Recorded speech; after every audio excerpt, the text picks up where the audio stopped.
Paramania Radio. The views expressed and the opinions given by the individual hosts and their guests do not necessarily reflect those of Paramania, its affiliates, or its sponsors. You are listening to Paramania Radio.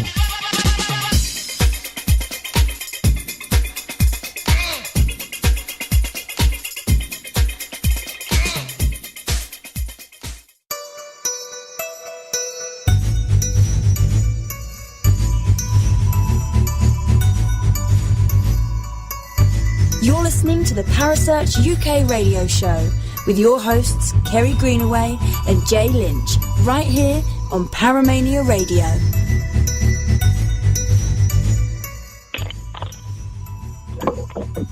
Good evening, everyone, and welcome back to the Parasearch UK radio show. I'm the guy that says hello. And then there's this wonderful host named Kerry Greenaway. How are you, love? Oh, I'm absolutely fine, thank you. And how are you? Good. I've actually had a pretty good week, and I'm off the next 3 days, so it's even better. Yeah, I wish I was. It's all I can say. My company decided to shut down for Good Friday and give us a 3-day weekend. I mean, we're only working 12 hours a day every day, so what the heck? Why not take a 3-day weekend and enjoy Good Friday? Why not, indeed? So, but other than that, how have you been? And what you got planned for tonight? What have you got me into, young lady? Wow, I have got something really special for you tonight. I'm not kidding. I'm excited to have our guest. We have Sheena O'Nial join us, and Patti, I'm going to script her last name, Negri. Correct. Oh, Yay! the hillbilly boy got one. Woohoo! Oh, goodness. But we don't just have those two ladies in the studio with us tonight. We also have Belle with us tonight, don't we? We sure do. Intently listening. Yes, you should. Brilliant. So before we get on to Belle, please forgive us, Belle. I want to concentrate on the ladies first. Sheena, can you just give us a little bit of your background, please? Yeah, sure. I'm a talk radio host in Los Angeles, 24 years this summer. Started out as an actress, took a radio gig for a night to put it on my acting resume, and stayed for almost a quarter of a century so far. I grew up in Connecticut, and then we moved to Southern California when I was 13. I grew up in Huntington Beach, and now I live both there and in Sherman Oaks, California, about an hour north of there. Sherman Oaks is about 20 minutes north of Hollywood. And my mother was a teacher and a therapist. My grandmother was a psychologist, but my mother was also a psychic medium, and she didn't really talk about it until I was in college when we came to California, and she started taking classes right when I was in high school, and then by the time I was in college, she sort of came out a little bit about it. I was in a car accident that caused a near-death experience when I was almost 24, and picked up gifts from going home and coming back, and didn't even really come out with my gifts till about 3 years ago when I was hanging out with a bunch of psychics, including Patti, and they all kind of coaxed me out of the closet. And I grew up in a haunted house, in a very scary, awful haunted house when I was young. So the paranormal's been a part of my life forever. And I got involved in the paranormal community by inviting people to come and do my radio show, and then sharing the story of my haunted house as a child, just hoping that it would let them know that I was a believer, so they didn't think I was going to get skeptical on them on the air. And it turned out everybody wanted me to tell my story about that house, and I wound up in this community that I totally love. So Patti and I have been friends for almost 10 years, and have done many projects together, from TV pilots to groups to seances to spirit groups to she's one of my best friends. I founded a peace movement in 2016 called raisingthevibration.org, and Patti is part of my council that helps me run it. And then I met Belle on Patti's birthday last year on Friday the 13th. And that's Princess Dora, the most awesome dachshund in the world. Patti's celebrity dog. Dora has more acting credits than either of us. Television star. She's amazing. Yes, she is. And that was just the mailman. Sorry about that. She'll quiet down. So I met Belle on Patti's birthday fine. on Friday the 13th. That's the best. And I saw Patti holding Belle, and I thought that Belle was a real child. I thought, who brought their toddler to Patti's birthday party on Friday the 13th? And then when Patti came up to talk to me closer, I realized that Belle wasn't a child. She was a doll. And that was sort of the beginnings of my relationship with Belle. And I just kept coming over and asking how she was. And Belle kept asking Patti how I was. And I sort of became her unofficial aunt and now her official aunt. And then we did a video for fun, and it really took off. We had like 17,000 views. So we decided to just start doing this, and now we're building a little web series called Living with the Dead. And our website is wearelivingwiththedead.com, and that's a little bit about me. Fantastic. Now, Patti, I know you're very well known in the field, but could you just tell our listeners your background, please? Yeah, I am a psychic, I'm a medium, and a witch, a good witch. I don't turn people into frogs or worship the devil. But I knew when I was 3 or 4 that the imaginary friends little kids have weren't all imaginary. They were real beings and spirits I could talk to. And it was never scary. I just find myself knowing what to do with the herbs in the background. I literally did my first seance at 7 or 8 in my little suburban windowless hall, came in and realized I didn't know dead people, so I'm like, well, Marilyn Monroe and John Kennedy, they're dead. It was late 60s. So my windowless, lightless hallway filled with orbs and lights and balls of fire. It was amazing. And thus my journey began. So I've been a seeker my whole life. My grandfather was this pretty famous psychoanalyst, philosopher, very Freudian, very academia, hung out with the Hollywood set, but he was also the leader of the humanist movement. So he didn't believe in anything spirituality. I'm a seeker and went the other way. I believe in everything. I'm a because there's many paths to get to wherever you're going. You know, it's just a template you put on top of it. And I've studied them all for years and years. So mine's a little mixed compost of how I work. And again, always being into the paranormal and seeing the other side. Native Californian, live in the Hollywood Hills, and being that, having a theatrical background, a production background, that kind of led me into TV with this. So I've done any show that almost needs a psychic or a medium or a witch that's like, well, let's bring in Patti. We need to clear the place. Let's bring in Patti. So I don't think in the UK, though, it's a different schedule on really, but I have 2 episodes of Ghost Adventures on this Saturday in the States. A brand new one called Alley of Darkness, which should be really good because it's this hidden rehearsal hall in the middle of LA that it kept itself invisible since the 1970s when it was Three Dog Night's private rehearsal hall. Everybody was there, from Linda Ronstadt to Three Dog Night to the Red Hot Chili Peppers to Elvis. But it was like, what happens here stays here, no photos. So it's going to get the big reveal Saturday night on Ghost Adventures. I'm in that one a wee bit because I brought the boys there. And then another episode, a little episode 2 at 10 o'clock. So double header of me in the States. You guys in the UK will get it on Really Channel probably like next season, I think. Yeah, probably, to be fair, because we always seem to be a bit behind on that sort of thing, to be fair. I don't really know how the scheduling runs over on the UK, but I know we always seem to be a little bit behind you guys. May I ask, though, both of you, although I'm the same, I have a very spiritual background, but I also have a very rational, almost skeptical mind sometimes with some of the things I do. I kind of have a two-minded thing. Do you ladies have that too, or are you purely into what you do? Oh God, no! I think we both. We both dance between that left brain and right brain.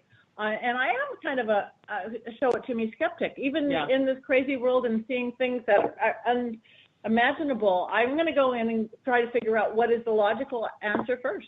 I always want to think it's paranormal, but if it's not, that's okay with me. Yeah. I'm not one of those crazy people that thinks my toilet's got a demon in it and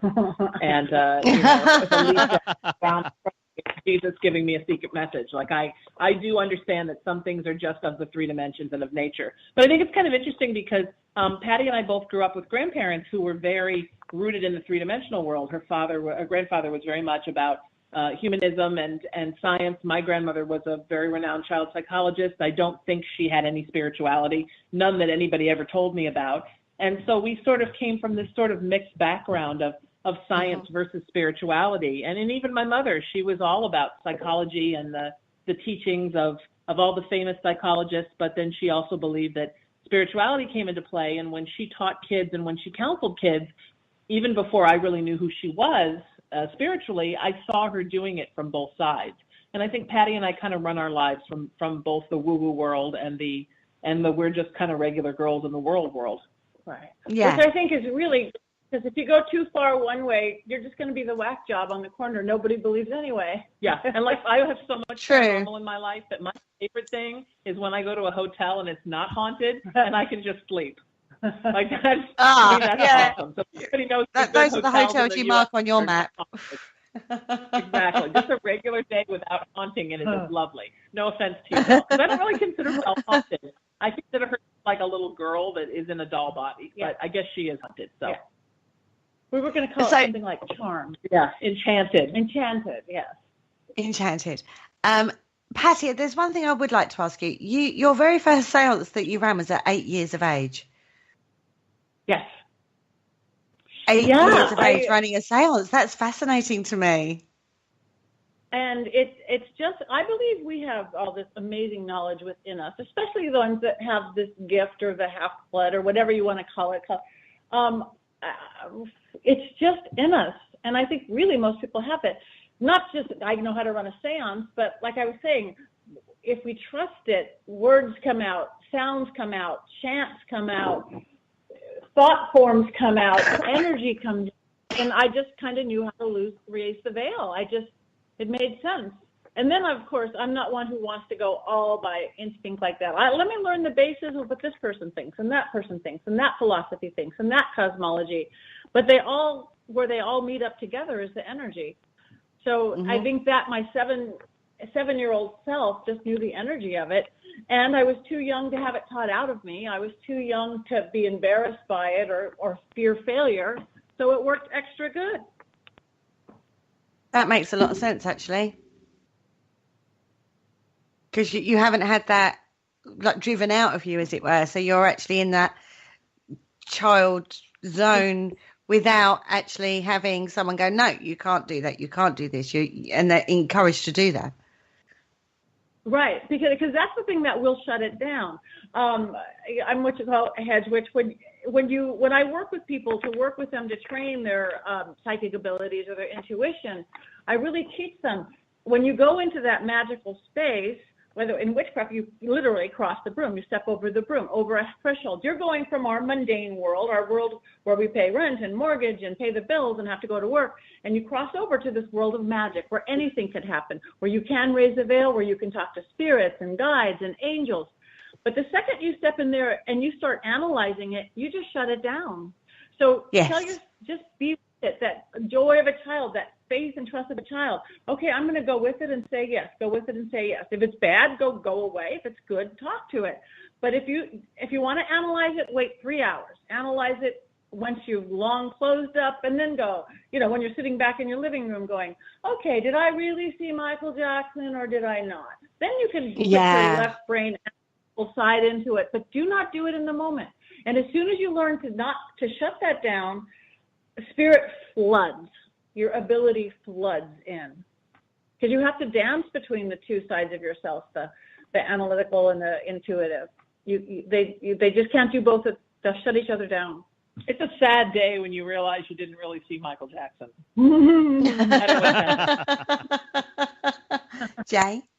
Oh, I'm listening and learning right now, and I'm also to be honest, I'm over here cruising their Facebook page for Living with the Dead, and the doll is absolutely beautiful. I'm stalking you guys while I'm listening and learning, okay?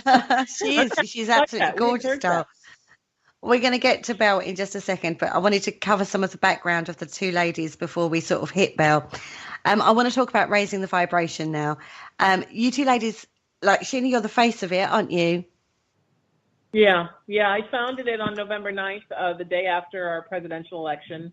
It was actually the day they announced the results, and I saw a lot of my friends tearing each other apart based on politics. And my mother had passed earlier that year on March 11th, and I had wanted to do something to honor her teachings and her wisdom as a spiritual being and as a human being on the earth and as a humanitarian. And November 9th was her birthday. And it was my first one without her. So I sort of felt like it was the universe just kind of saying, okay, and like everybody else, I didn't know what to do, seeing all my friends in turmoil. And I really got divinely guided to find a way to bring people together, to kind of pull them above the three-dimensional world and put them in a place of love and peace and kindness and unity, and raising the vibration for a better world for all of us, regardless of how you vote or who you live with or what your background is or how much money you make, because we're one human family, and we need to remember that. And we need to remember that that the most important thing is the survival of the earth and the survival of our individual countries and communities and cities and families. And it's so much more important than fighting with people over politics or over cultural differences. Or so that's been my mission since November 9th. And in August of last year, so the movement was like 8 or 9 months old, I got the guidance to do two things. One was to become an ordained interfaith minister, so that I could help people to understand that all spiritual paths lead to the same place. And the other one was to make the movement a nonprofit. And in doing so, I had to put together a board of directors and an advisory board. So I put together an advisory board of celebrities, because that's kind of what is good for the movement.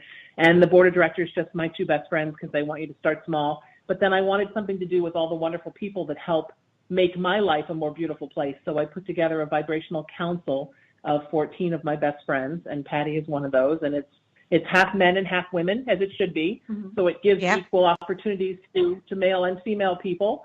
And it's people from all different backgrounds, all different faiths.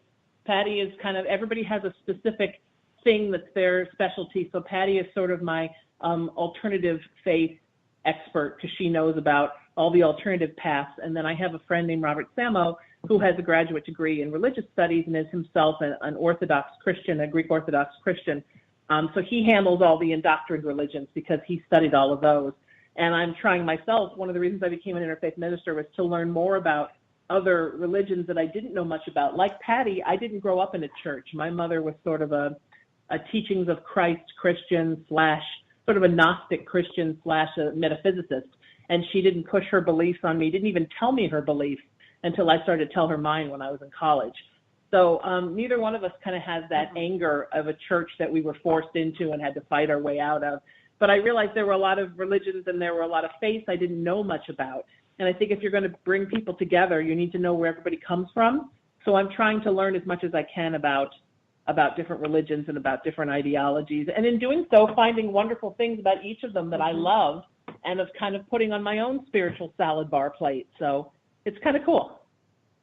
This has been a thing, actually, that's happened quite a lot. And I've noticed it over here in the UK. There's been a general awakening, and like you say, like a salad pot of different aspects coming in and making your own vibration, as it were, to work for you.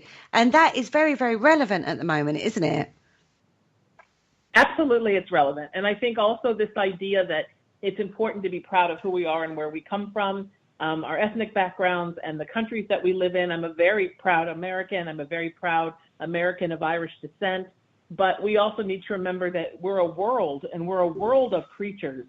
And we all belong together, and we're all meant to work as one body of creatures on the earth, and not to be separated by, oh, well, you're over there and I'm over here. And, you know, America's so big that, I mean, imagine like if you took the UK, you could put it like 50 times into our continent.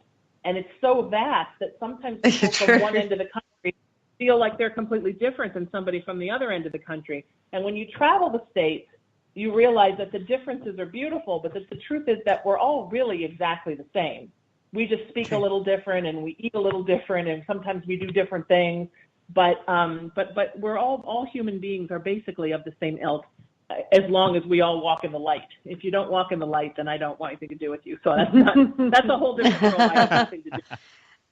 All right, now, ladies, I want to take you right back to where you two first met. Can you remember that?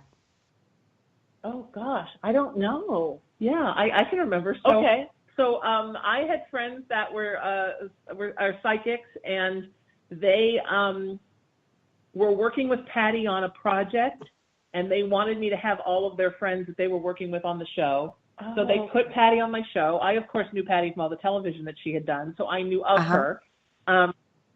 and she came and did my show, and we just kind of hit it off. And then we saw each other a lot in a group with those girls. They would do psychic events when I was kind of still in the closet about my own gifts, and then they would hire me to come out and host the events and moderate the Q&As, which is what I did at Mid-South Paranormal, where I met Jay. And we just started hanging out more and more. I spend Christmas and Easter with Patti at Patti's, and we just became more and more family, and she kept inviting me to more things. And then when I came out with my own gifts and started talking about it, Patti was one of the people I felt comfortable about talking to about it, and I felt safe with her. And then, I don't know, we just hung out more and more. And then a couple of years ago, we both got cast to do a pilot for a wonderful production company, a reality pilot about the lives of psychics.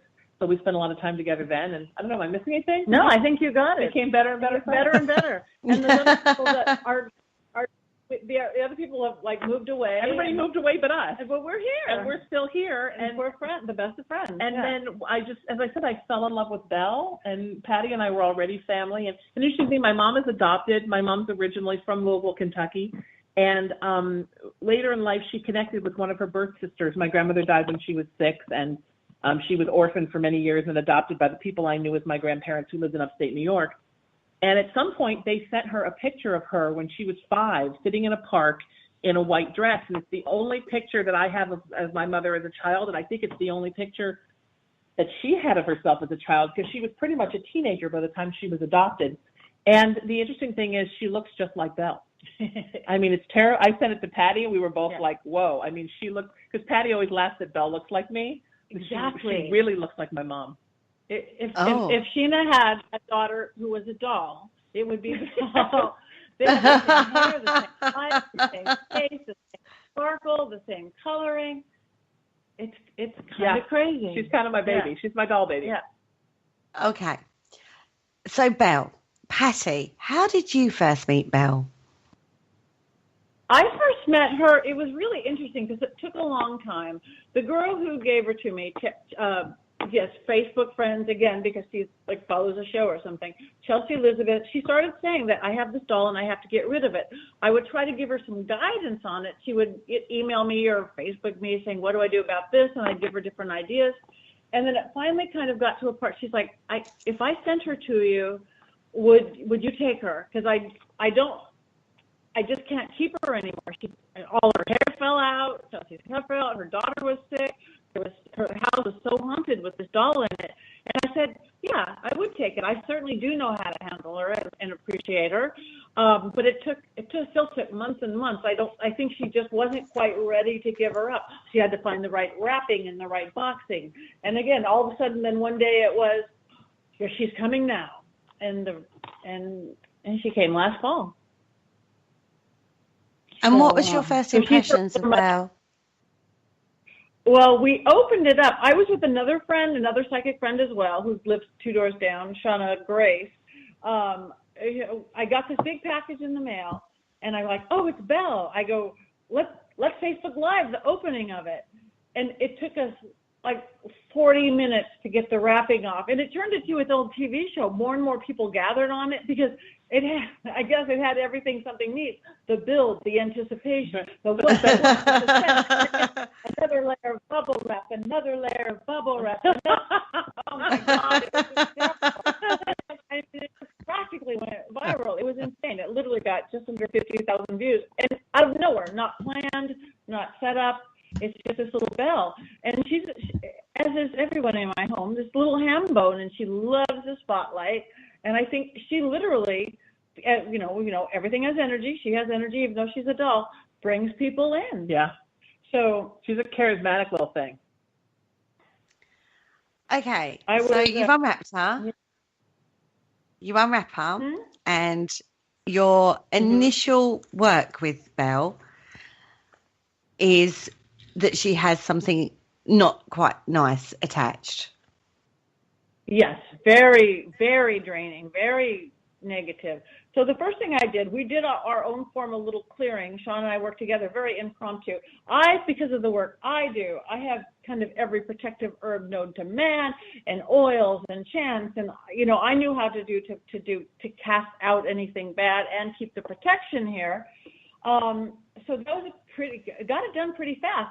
I really didn't want to do it that fast. Not that I wanted a dark doll here, but I wanted to see what it was first. But Shauna wouldn't leave my house until we got rid of it. Literally, she's like, I'm not leaving you here, because she's very intuitive, of course. So we got rid of it before I got to know it, which is fine, really. I don't need to play with that.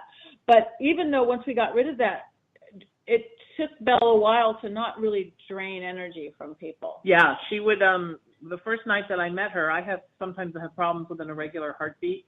So I have to do things that keep my heartbeat healthy. And one of them is not to get too thirsty, too tired. Anything that exhausts me sometimes will start to make my heart be a little funky. And I was holding her and I was loving her. I was sitting with her on the couch. I was sitting on Patty's couch and she was sitting on the arm of the couch, and she just kind of rocked herself down into my lap. So the next thing I knew, she was in my lap. So I was holding her and kind of bouncing her and talking to her and petting her hair. And all of a sudden I felt my heartbeat start to wobble and flutter like it does before it flips. And I was like, oh, no. So I had to put her back up on the arm of the couch.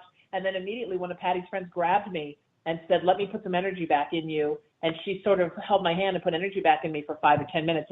And then I felt fine. So in the beginning, I had to be a little careful about how long I held Belle. And it was hard because I was always in situations where suddenly Belle was in my lap.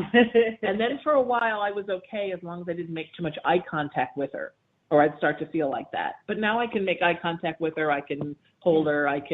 We did a seance here maybe a month ago. Yeah. And then we took a little break for something and to switch the spirit board from one side to the other. And she got kind of a little upset because she was sitting sort of back from the seance, but she wasn't part of it.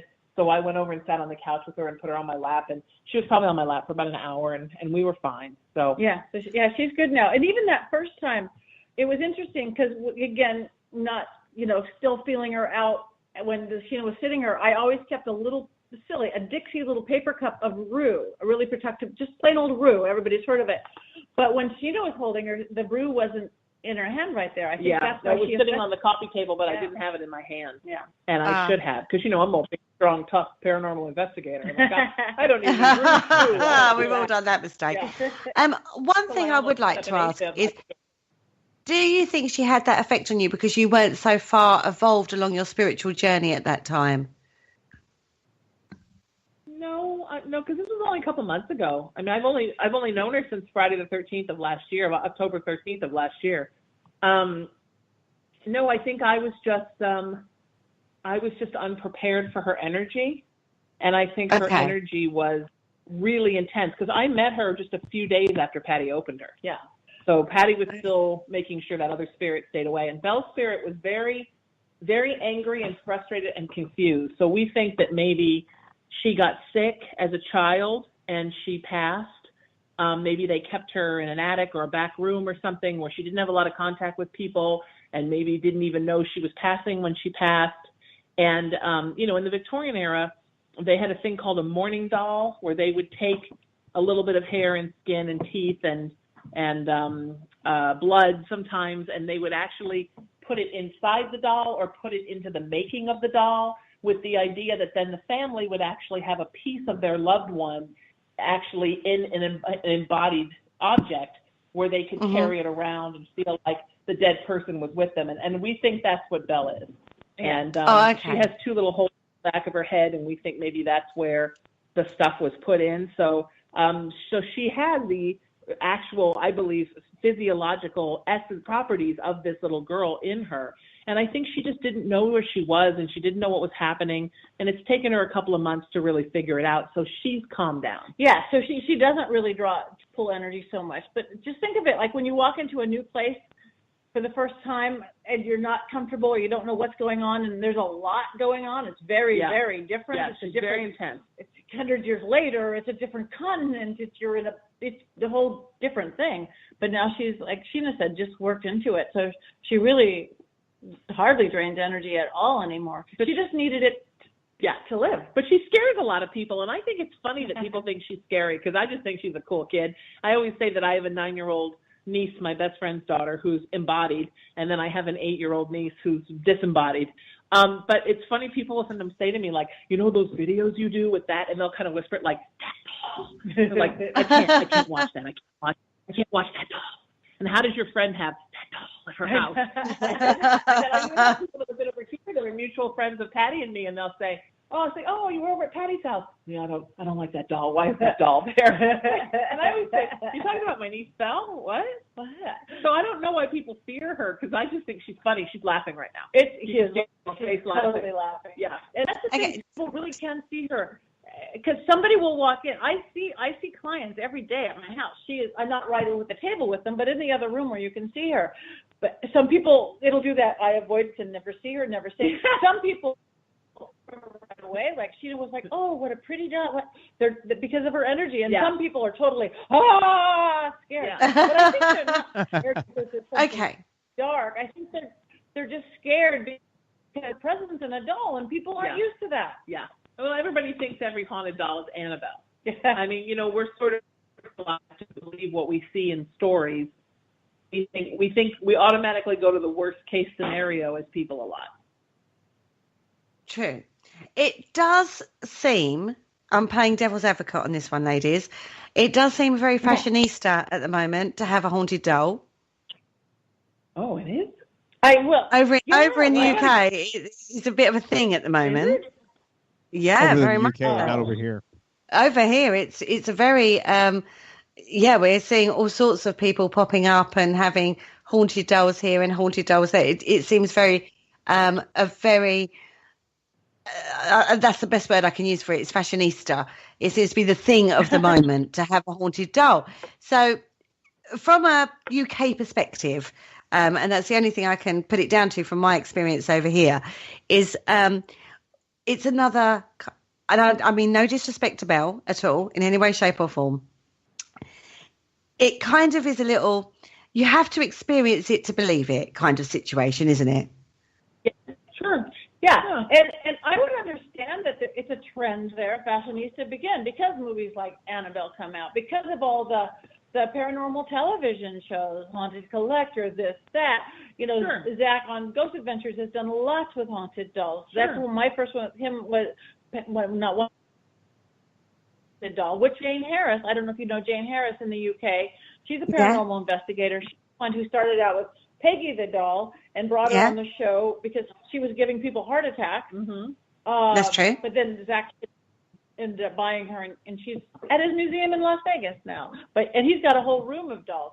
But I think that, yes, it's going to be a trend, and who knows what the next trend will be. But it's because the veil is lifting, how everything is.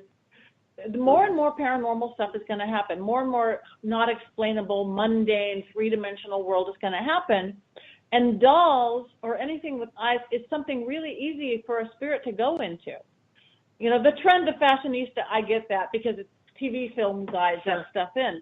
But if you're going to have a haunted object, why is it going to haunt your vase next to you? It's going to take something with eyes and a nose that it can, because you relate better.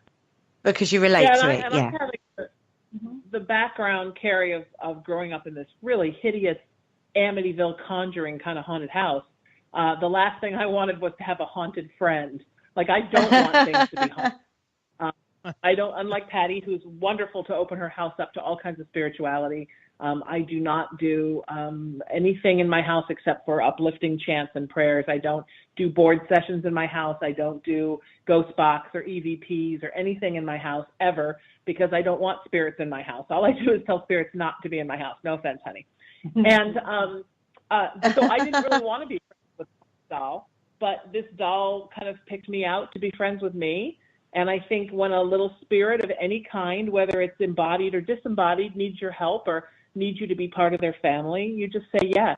So for me, it's not a trendy thing at all. For me, it just is a family thing. And she's sort of Patti's daughter, and Patti's like my sister. So she's just naturally kind of my niece. I mean, it's just kind of a family thing more than it's a haunted thing. Yeah. Okay, so going on to the nicer side, we've gone through the history and now you've got this little family unit. Do you get any activity surrounding Belle? Not as much anymore. Again, she doesn't move things around. I mean, I have a spirit that lives in my house most of the time that does a whole lot more than Belle. The drum just played like 3 minutes ago. I have it was drum like 12 feet up more than reach. It just went boom. But I don't know that was even Belle per se. I don't think it was. No, I think now that she has a presence and she's recognized and part of everybody, she's not doing a bunch of stuff. Occasionally, my husband and I are downstairs. Our main living is upstairs, and then we have a downstairs up. And we'll hear some stuff going on upstairs, and we know it's not. Both the cats are downstairs with us, the dog is downstairs with us. We'll hear stuff upstairs, like Chelsea used to. It's like totally unexplainable. But I've never found her really moving things that you go, oh, this is that.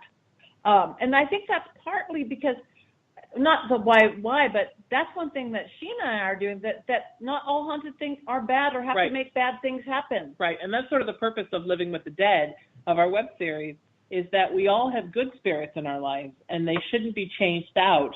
As much as the bad spirit should be chased out, the good spirit shouldn't. When my mom died, she sort of appeared on my shoulder about an hour later. She dumped all her gifts into me, and then she kind of turned up on my shoulder like, woo, here I am, let's do some stuff. And we always did everything as a team. She was my only relative, and I was her only relative, and we did everything together, and we still do everything together. And I very much feel like she is, as a matter of fact, as we're building the page for our website, she's listed on our vibrational council just as somebody who is not here anymore. But she still is very much a part of it, and we're still doing this together with the raisingthevibration.com .org movement.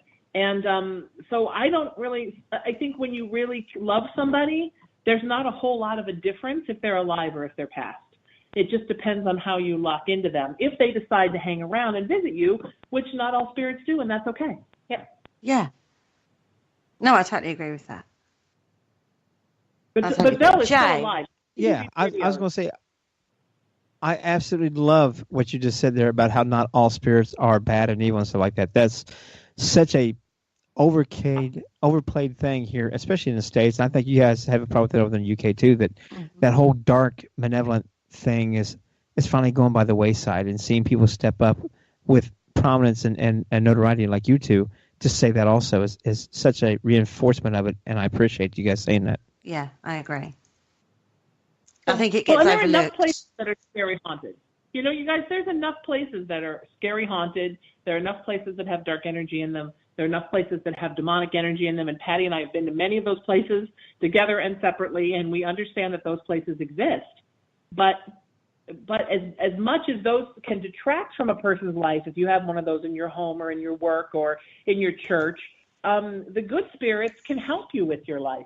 And I very much feel like my mother has helped me to launch my spiritual practice, and that she's with me every step of the way as I work. And I feel like Belle's a big part of Patti's work now, and that these spirits that have a different perspective than living people do can be very, very helpful in the work that we're trying to do to make the world a better place.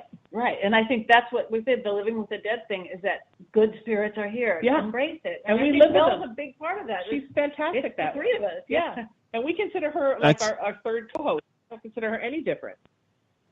I love that because, like I said, we've been Teresa's been to a lot of places, and not like you guys have, but we have yet in the 8 years that we've been and all the traveling that we've done within the field, I've yet to come across more than just a grumpy spirit, just because somebody was maybe a spirit was having a bad day. I've not come across anything even malevolent, and definitely not evil, not at all.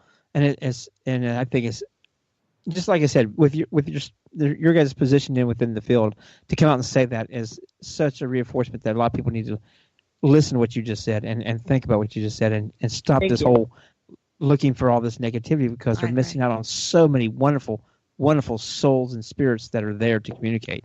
Yeah. There's a focus on the negative. Yeah, Patti. No, I love how you said grumpy spirits. Yeah. That's what I always say. I even had someone burst into flames. I was at a scary house. I was at Marilyn Manson's house doing a seance, and somebody literally burst into flames because somebody did something really stupid, one of the humans, but it still wasn't a demon. It was just a grumpy, theatrical ghost. Everybody was fine. Everybody gives demons way too much credit. Really, absolutely. And all these paranormal investigators that are like, I want to find a demon, man. I want to find a demon and kick its butt. Look, like, you don't ever want to meet a demon. You don't want a demon. You don't want a house. God forbid you meet it in a location and it follows you home.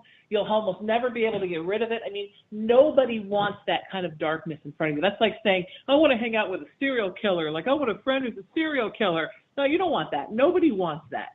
And I think as humans, like we talked about atmosphere, we just naturally focus on the negative sometimes, and we just need to move out of that a little bit. And I envy you, Jay. I wish I could say that I've never seen or felt anything worse than a grumpy spirit. Unfortunately, I have, but I don't want to anymore if I can avoid it. Sure, I'll probably bump up against it, but I do what I'm supposed to do for the investigation and to raise the vibration of that area, and then I get the heck out of there. Absolutely. I'm the first one to say it, and I've said it on this show, and I've also said it on the other show that I do with my wife, that and I've told Christina Rake and several others that's more prevalent in the spiritual realm and everything else, and more experienced in the paranormal. I can handle a grumpy spirit. I can handle a mean spirit. I can handle a pissed off spirit. But an actual evil or demonic spirit, if I come across that, I'm calling somebody else. I'm out. That's above my pay grade. Yeah. I'm not there for that. I'm not a demonologist. I'm not this. I'm not that.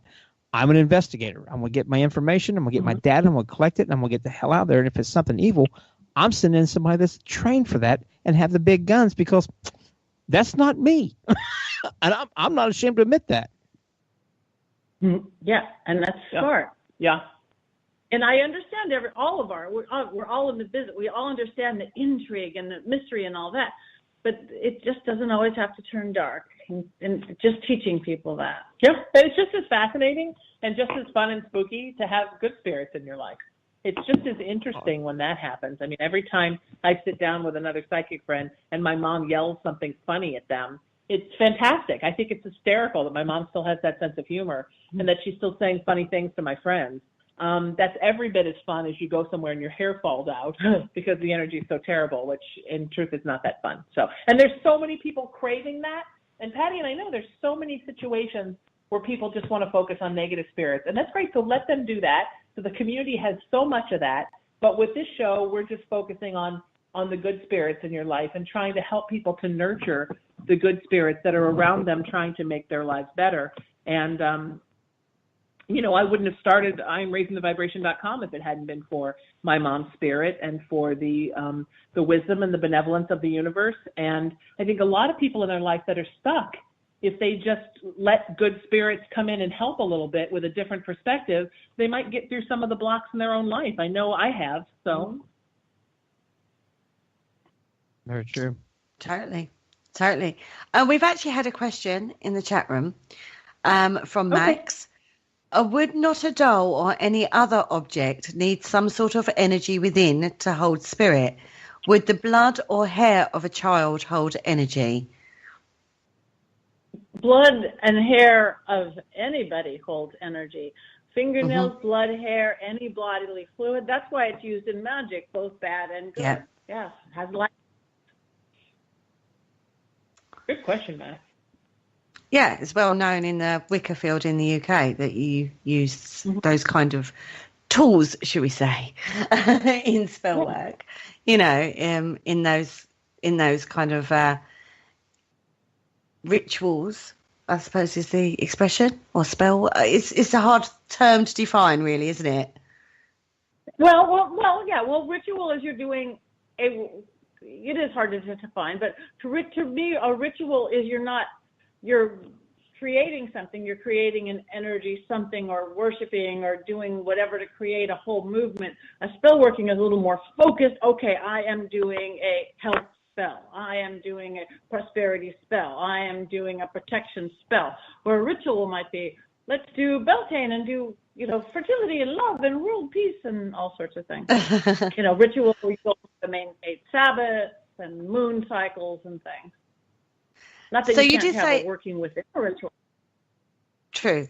Did you say, you said earlier in the show that you believe that Belle has got a lock of hair or something within her that is why she has this energy about her? Yeah, I think she has. She's got 2 little holes on the back of her head. She's made of, her face is porcelain. Her hair is modern hair. It's not, though. She put a big glamour on us. First, when we first got it, we're like, this is real hair. This is real hair. And then we look after, it's not real hair. It doesn't even look like real hair. But her body is composite, which is something they made, 100 years ago out of wood and glue and stuff. But there's little holes in the back of her head. And there's something really interesting about her teeth, too. I mean, I don't think they're real teeth, but there's something, I'm just drawn to. They're made to look like real teeth. They're like not perfect. They're really interesting. And I think that maybe even when they were making the composite, because she's made of composite, there might actually be some of that dead little girl's tissue actually in the composite. So they may have actually made her with some of the biological properties of the girl that died. So when you work... Weird. That's weird. I'm sorry, it is. So when you work with Belle, when you sit and you hold her and stuff like that, do you feel like she helps you raise your psychic vibrations? Yeah, she does, because it's a pulse point, like a point of energy. I work with a lot of spirit things. I've tried to not turn her into a tool as much. Like I work, like in traditional British craft, we have skulls. They're called bones, and you put your familiar in your bone. You don't really put your familiar in your cat, because my cat would hate that, to put a spirit in the cat. No, sitting in circles. No, really sit here, kitty. We put them in skulls, very similar to this, because they have eyes. I'm not goth, but they have eyes, they have ears, they have mouths. You could work really used to working where I've created. It's a golem in Hebrew, a fetish, where you're creating a real living object out of an inanimate object, a living being, where we create spirits all the time. That's not necessarily calling in like Belle's a little girl, but if I'm working with dragons, you have a statue of a fairy or a dragon, or somebody could do it with Christ, and somebody could do it with Buddha, and somebody could do it with a cat. So I'm really familiar of working with fetishes and how they work. So I have not, though, given Belle a job like, you're my working partner in this, because we're just kind of getting to know her and leaning her towards this. Yeah. Like really being this little poster child, literally, of what a good spirit can be. And helping us. Like she's been in a couple of seances with us, and and I think she just volunteers her energy. She elevates and adds to the energy of any situation, because her energy is so strong and it's so smart. And I think half the fun when we do our videos for wearelivingwiththedead.com is that my mom's spirit is always there, and Belle's spirit is always there, and we're in this very haunted place that Patti lives in and owns, and oftentimes there's spirits from the Hollywood Hills scratching on the windows and knocking on the doors, and the drums are playing themselves, and little faces are poking in the window panes at us, and I think that's because there's so much spirit energy here and with us. But it's fun. It's like Halloween every day, but in a super fun way, not in a way where you go home and cry into your candy sack. It's fun, and I think we're kind of sharing the idea with people that spooky, scary stuff can be fun. It doesn't always have to be terrifying and scary, and you go home and you get a nosebleed and your hair falls out. Yeah. I absolutely believe in that 100%. We do a lot of things when we investigate that keep the energy very positive and very upbeat, joking around even sometimes. We lived in a haunted location here in Ohio for 4.5 years, and it was in elementary school, and we would actually go up and play hide and seek with the kids and stuff. Or we actually played hide and clap too. We had a group of investigators that was willing to put the blindfold on and play the game with inside there, and we had interaction stuff. We used to do it all the time, just because there are such other things going on than just this dark side. Yeah, totally. Yeah. Totally agree with that. And both you ladies radiate like enthusiasm, positivity. You're radiating that. I can tell that just from how you girls, ladies, are speaking.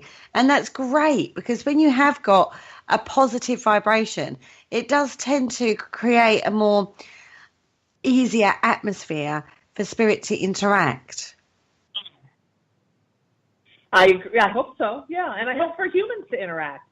I mean, we're just kind of, I think we're probably two of the most positive people that we know. And we're just trying to spread love all the time, whether it's to spirits or, of the once embodied, or it's to spirits that were never embodied, or it's to actual biologically embodied creatures of the earth. I mean, it's all about spreading love and having fun.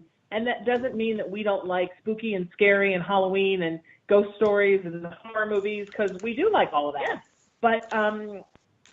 But there's two sides of that world, and like I said, there's so many people showing the other side. We're just trying to show this side, and Belle has gone from being sort of a negative thing when Patti got energy out of her, and then when she was very scared in there by herself without that other spirit, to now being this thing that radiates positivity. When you were talking about us being positive, her whole face lit up, and Patti kind of flipped her finger over me to look at her, and then we both kind of got so excited. Her little face is so cute right now because you're saying positive things about her family. Yeah, she's just everyone. Her face obviously can't. Her eyes really do move.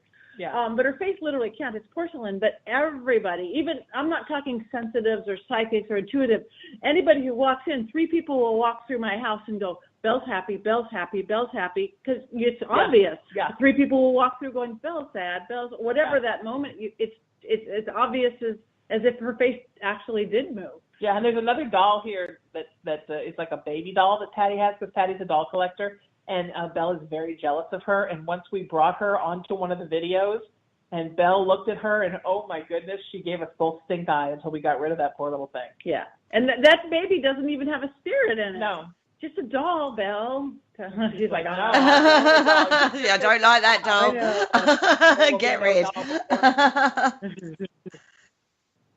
That's funny. That's quite funny.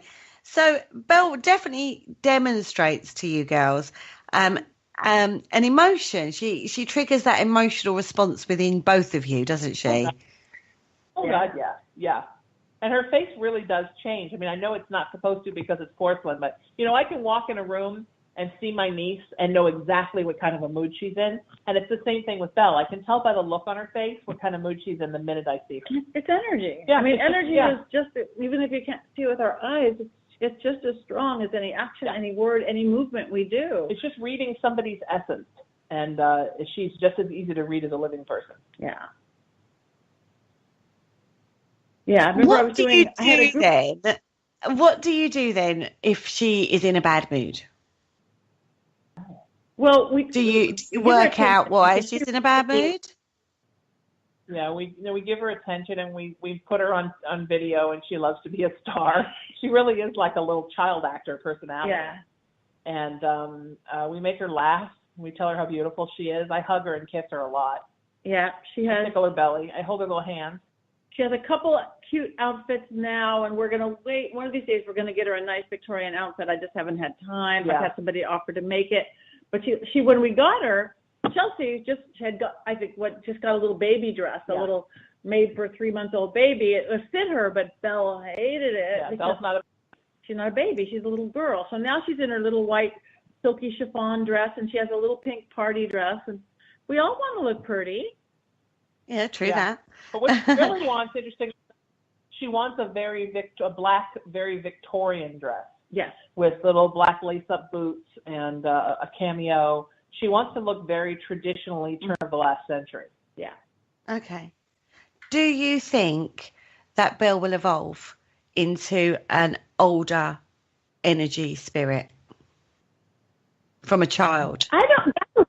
That's a brilliant question. Yeah, it is. Brilliant question, and I guess that's up to her. In my lifelong, half a century of talking with spirits since I was a little toddler, spirits again really do have an option. Like we'll see somebody's grandma, somebody who likes getting older, likes becoming grandma, they'll show themselves as grandma. They'll show themselves with their gray hair and the wrinkles. Somebody who maybe didn't like becoming grandma so much, they're going to show me in their 1950s beehive and their dress. They're showing themselves at an age that was good. But now Belle, and I'm just thinking out loud because I don't know, she doesn't know what being older is like. And I don't know if you can age in the spirit world. Yeah, it's interesting because my mom was kind of at her best, her most confident, and her happiest when she was in her 50s. And late 40s to about, late 50s, early 60s. And I'm 50. So it's interesting how when she came back, she sort of shows herself to me now at that age. So the age I was when I was a teenager. And she used to always say that she felt like in another life we were the same age, and that as she got older that she wished we were the same age so we could hang out and do everything. That's how she presents. She presents as when she was the strongest. So I think it just depends on the person. Yeah. Now, one thing maybe she could, because I have noticed that when babies are lost or really little, even in utero babies, from miscarriage or abortion, they will show themselves a little older because I think that's what's born into a baby. They just can't move. Yeah. That where there's a life force. Oh, like wow. 2 or 3. We're down to about so a little. I'm really sorry, ladies. In the show. This is way too quick. It has gone way too quick. How can I get a hold of you guys? I am at wearelivingwiththedead.com, and I am raisingthevibration.com is my movement of peace, love, kindness, and unity, and my spiritual practice is at IamRaisingYourVibration.com. And I am, everything leads to PattiNegri.com, PattiNegri.com. And from there, you can get to all the usuals, the Facebook, the Twitter, the Instagram. I have a YouTube channel with lots of fun little educational. I like teaching, so I like to teach. So and everywhere, if you just type in Sheena Metal, I think I'm the only one. So all my social media is just at Sheena Metal. And of course, wearelivingwiththedead.com again. All the links have been shared into the chat room, guys. So if you haven't caught that, all the links have been shared throughout the chat room. No problem at all. Thank you so much, ladies, for coming on. We would love to have you back on again at some point. I can't wait. And I'm on Paramedia Radio as well on Haunted Playground. It's at hauntedplayground.com, and we can't wait to have you two on Haunted Playground. That would be fantastic. Absolutely awesome, ladies. I will definitely be catching up with you privately as much as anything else. Thank you so much for coming on the show. Look forward to having you back again. Jay? Nice to see you again, Jay. Nice seeing you too. Y'all have a great night. You too. Bye-bye. Bye. It's not.